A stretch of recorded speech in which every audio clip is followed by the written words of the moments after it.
Hello বন্ধুরা, আমি আপনাদের ফেসবুক ফ্রেন্ড সজল চলে এসেছি কেউটিয়া 32 বিলে। এটা অবশ্য কেউটিয়া 32 বিল নয়, এটা যেহেতু মাখালতলাতে নামা যাচ্ছে, এই যে মাখালতলা রাস্তা, এই দেখুন সেই জলের নিচে এখনও রাস্তা। তবে এখানে আমি যেখানে দাঁড়িয়ে আছি এখানে আমার ডোবা জল ছিল। এখানে জলের যখন বর্ষায় জল হয়েছিল, আজ থেকে 20 দিন আগেও ছিল অবস্থা, তখন আমার ডোবা জল নাক বরাবর জল হয়ে গেছিলো। তো নৌকায় করে গেছিলাম, অনেক শাপলা তুলেছি, অনেক ভিডিও করে দেখিয়েছি। আজ যেহেতু নৌকা চলার অবস্থা প্রায় নেই, জায়গায় জায়গায় ঠেকে যাচ্ছে, আর নৌকা যেহেতু আমার নিজস্ব নয়, লোকের থেকে চেয়ে আনি আমি, তাই আজকে আর নৌকা নয়, বাইক নিয়ে যত দূর রাস্তা আসা গেছে এসেছি। এবার এখান থেকে সেই দূরে গাছ দেখা যায় প্রায় আধা কিলোমিটার। তো পায়ে হেঁটেই জলের মধ্যে যেতে হবে, কারণ কি, যখন অবস্থা পরিস্থিতি খারাপ থাকে তখন মানুষের থেকে চাইলে মানুষ দেয়। অর্থাৎ যখন অরিজিনালি আপনার লাগবে, প্রয়োজন, ওটা ছাড়া আপনার কোনো রাস্তাই নেই, বিকল্প নেই, তখন আপনি লোকের চাইতে পারেন। আর আপনার লাগবে না অথচ জোর করে চাইছেন মানুষ থেকে, তখন মানুষ আপনাকে ডিনে করবে, নাও দিতে পারে।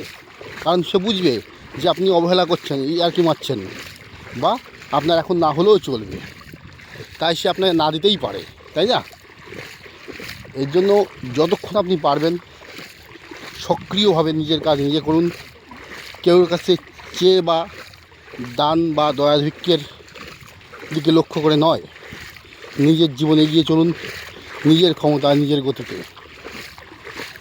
দেখুন, তাই ওই কথা মাথায় রেখে আমিও আজ নৌকা চাইলে পেতাম, যেহেতু আমি হেঁটে যেতে পারবো, একটু কষ্ট হবে বটে, নৌকা নিলেও এখন কষ্ট হবে, কারণ সব জায়গা তো আর।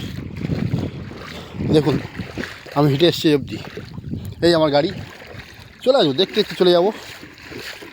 আপনাদের আশিস ভালোবাসা আমি পেয়ে থাকি, আর সেই আশিস ভালোবাসা নিয়েই আমি এইভাবে এগিয়ে যাব। দেখুন, রাস্তার দুধারে শাপলা হয়েছে, এই সমস্ত জায়গায় আমি হেঁটে যাচ্ছি। এখানে আমার পুরো ডোবা জল। আজ থেকে মাসখানেক আগে পুরো 1 মাস জল ছিল এখানে। তো এই জলের মধ্যে দিয়েই আমি তখন যাতায়াত করেছি নৌকায় করে।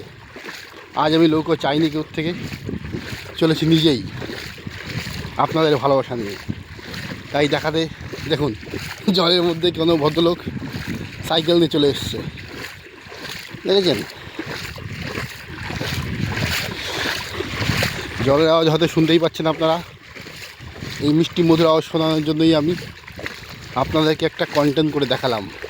তো রাখছি বন্ধু, ভালো থাকবেন, এইভাবে নিজের কাজ নিজে করুন, সবার উপর ভরসা করবেন না, নিজে বিশ্বাস জগান, আপনাকে সবাই বিশ্বাস করে ভরসা জুগিয়ে যাবে।